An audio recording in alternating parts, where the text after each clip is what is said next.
There was a moment, maybe 6 months before everything changed, when my manager told me to project more confidence in meetings. I nodded. I said I would work on it.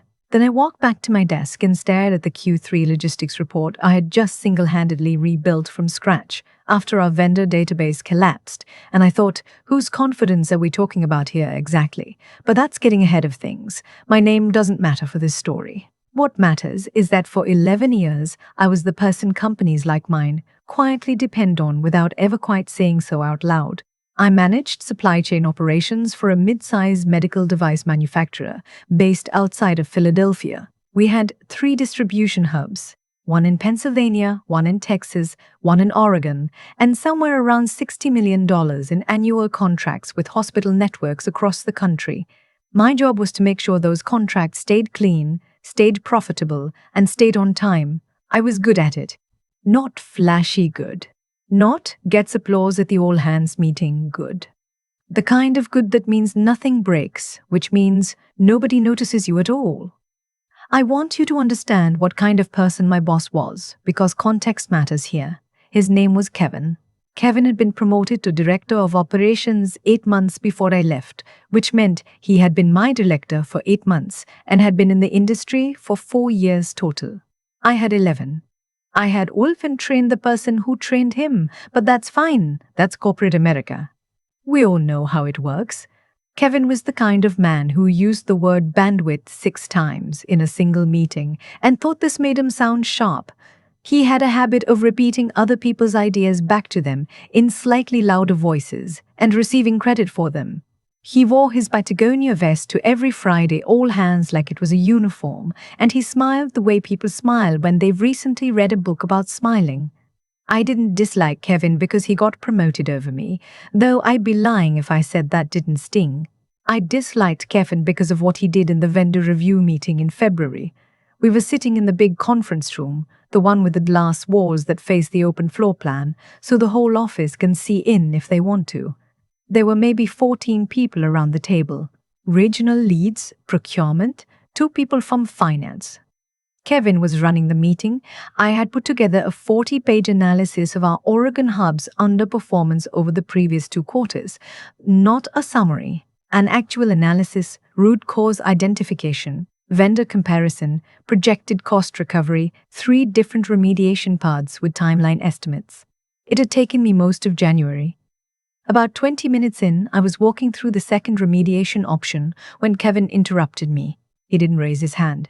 He didn't say, "Sorry, 1 second." He just started talking, the way people do when they've decided that whatever they're about to say is more important than whatever you're currently saying. "I think what she's trying to get at," he said, and he was looking at the finance VP when he said it, not at me, is that we need to consolidate vendor touchpoints. Which, honestly, I've been thinking about this since last quarter. I stopped talking. Someone at the table nodded at Kevin. He kept going. He didn't reference my analysis. He didn't reference me. He took the conclusion I had spent a month building and restated it in his own words, and the room received it like he had just thought of it on the spot, which was impressive, because he had not. I said nothing.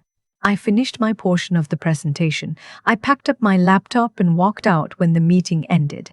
But here's the thing that actually broke something in me. It wasn't that moment. That moment I could have survived. It was later that afternoon, when I was getting coffee in the break room and I overheard Kevin talking to one of the regional leads, a guy named Philip who I'd always gotten along with. Fine. They didn't see me come in. Kevin was saying, "She's got the technical side, obviously. But I don't know if she's ever going to have the presence for a senior role. You know what I mean. Some people just don't have that thing." Philip made a sound that wasn't agreement, but wasn't disagreement either, which might be worse. I poured my coffee. I left the break room. I went to the single-stall bathroom at the end of the east hallway that most people forgot existed, and I stood in there for about 4 minutes, not crying, just standing. Then I washed my hands, and I started thinking, here's what nobody tells you about being the quiet, reliable, technically excellent person in an operations role. You know things.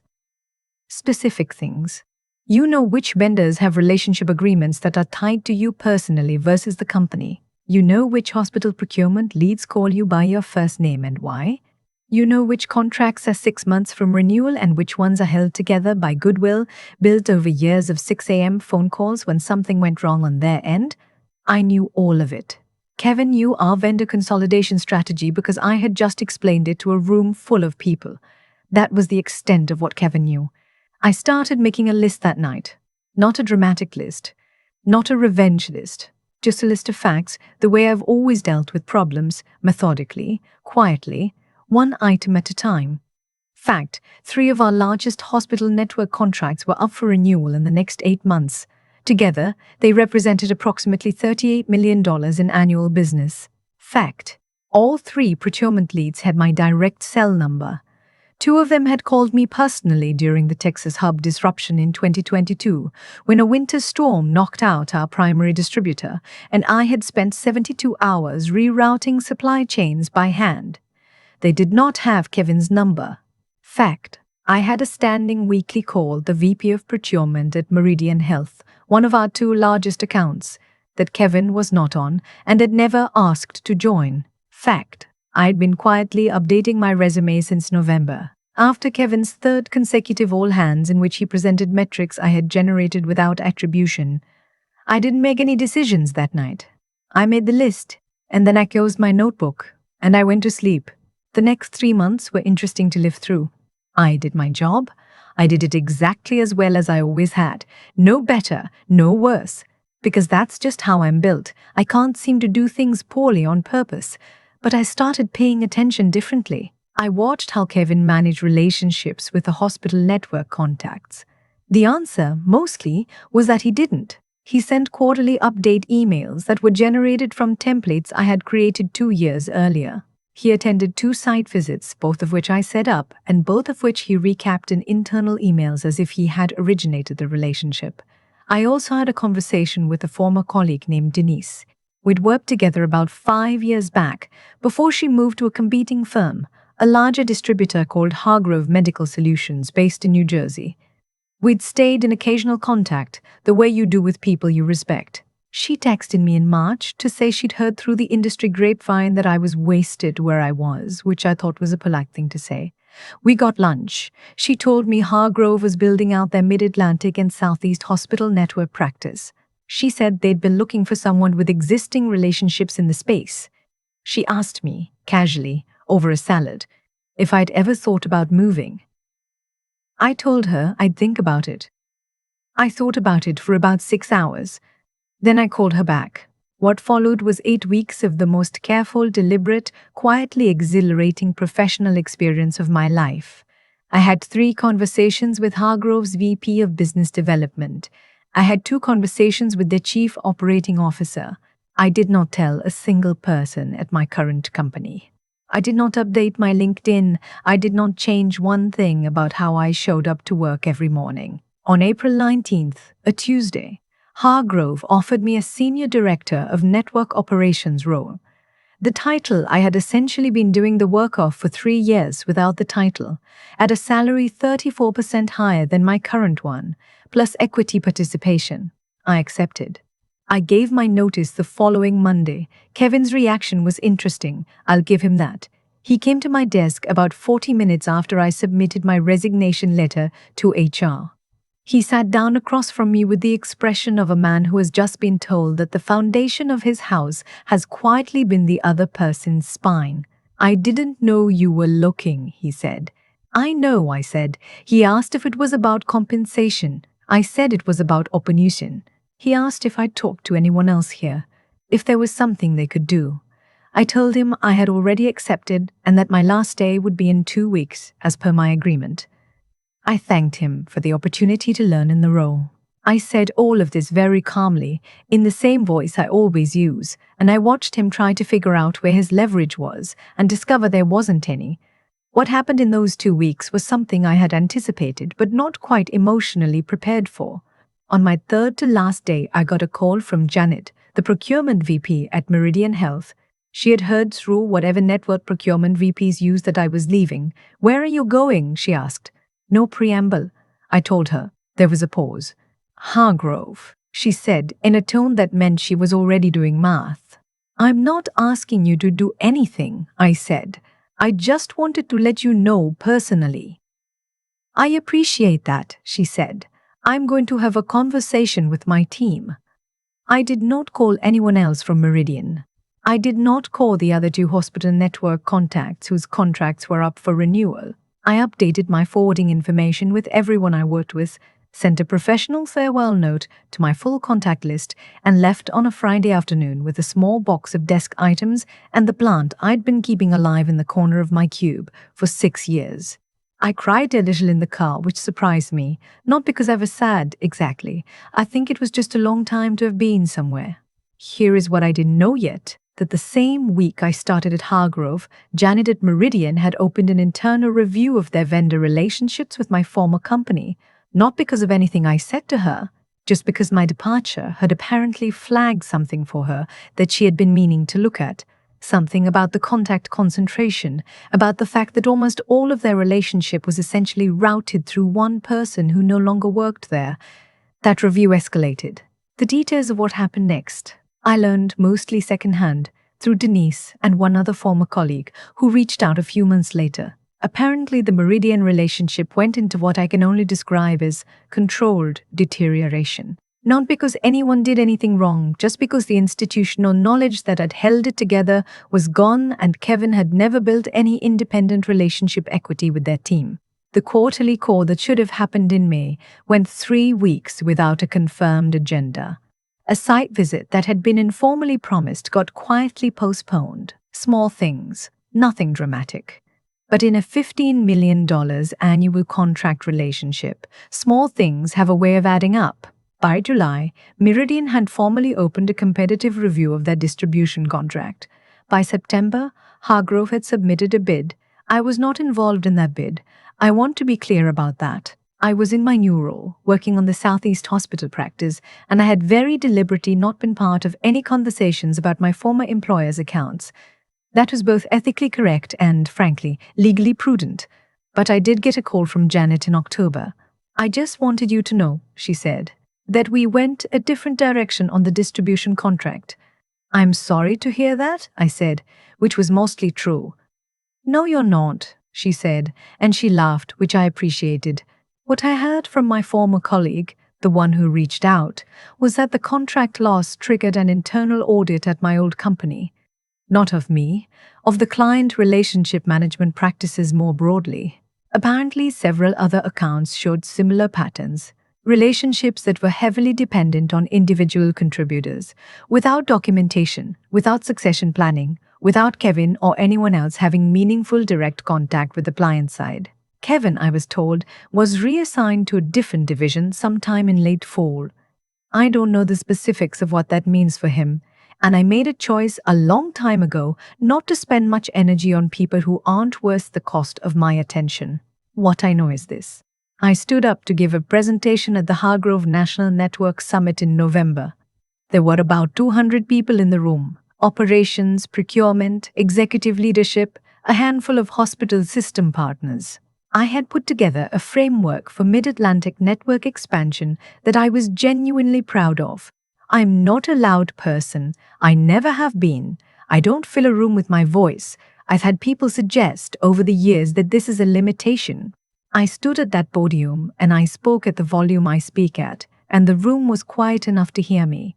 Not because they were being polite, because they were actually listening.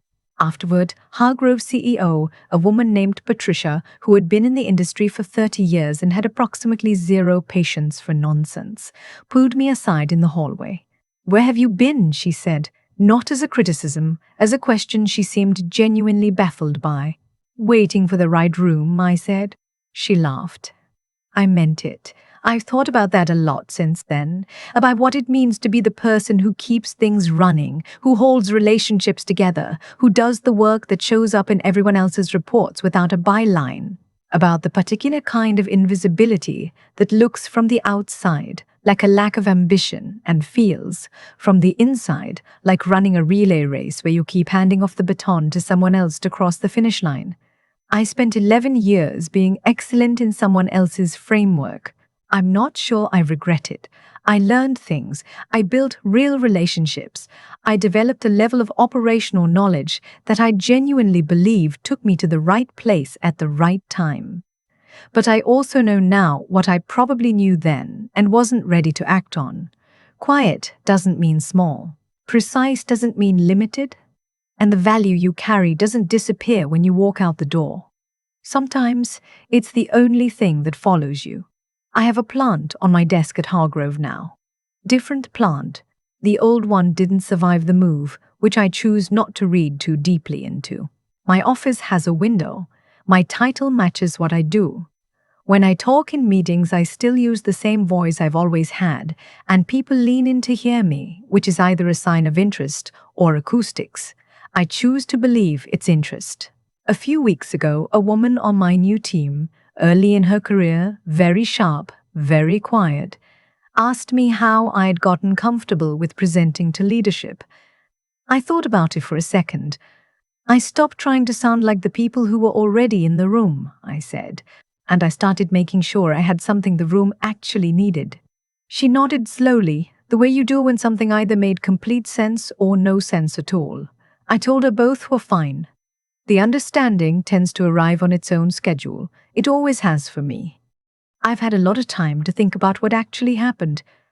Not the events themselves, but the mechanism underneath them. Kevin didn't lose his footing because I did anything to him. He lost it because he had been standing on ground that wasn't his, and eventually the ground just glorified that fact. I didn't pull it out from under him. I simply stopped being it. That's the part that took me a while to sit with. Because when you've spent years being the invisible infrastructure of something, the person who makes the machine run quietly and well, there's a part of you that wonders if you even have the right to walk away. Like your competence is some kind of obligation. Like the work you do belongs to the place you do it, not to you. It doesn't. I know that now. What I carried out of that building, the relationships, the knowledge, the trust I had built with people like Janet over years of showing up when things went sideways, none of that was the company's. It was mine. I had earned it in 6 a.m. phone calls and 72-hour rerouting efforts, and 100 small moments where I chose to solve the problem instead of pass it along. You don't get to claim someone's value just because you sign their paycheck. And here is the thing about integrity that I don't think gets said clearly enough. It is not passive. It is not just avoiding the obvious wrong. Real integrity is the ongoing choice to do the work correctly, even when no one is attributing it to you, even when someone else is receiving credit for it, even when you're standing in a break room overhearing someone say you don't have that thing that leads. It's continuing to be excellent in the dark because you know that eventually the lights come on somewhere else and you want to be ready. I was ready. Not because I had planned the outcome. I hadn't. I left because staying had become a form of self-erasure I couldn't justify anymore. What came after was not strategy. It was consequence. When you spend 11 years building something real and then you leave, the real thing tends to follow you. That's not luck. That's just cause and effect, moving at its own speed. The intelligence part. The discipline of understanding a system deeply enough to be genuinely irreplaceable. That didn't come from talent. It came from paying attention when it would have been easier not to. From staying curious about the actual mechanics of how things work instead of how things look. Kevin was very good at how things looked. I was interested in how they worked. Those are different skills, and in the long run, only one of them is structural. The resilience part, enduring years of being underestimated, of having your conclusions restated by louder voices in the same meeting, that didn't come from being thick-skinned. It came from knowing the difference between someone's opinion of you and the actual evidence of your own capability. Kevin's assessment of my presence was an opinion.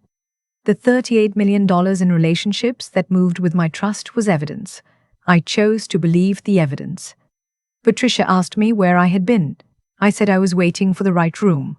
What I meant, and what I've come to understand more fully since, is that the right room isn't a place.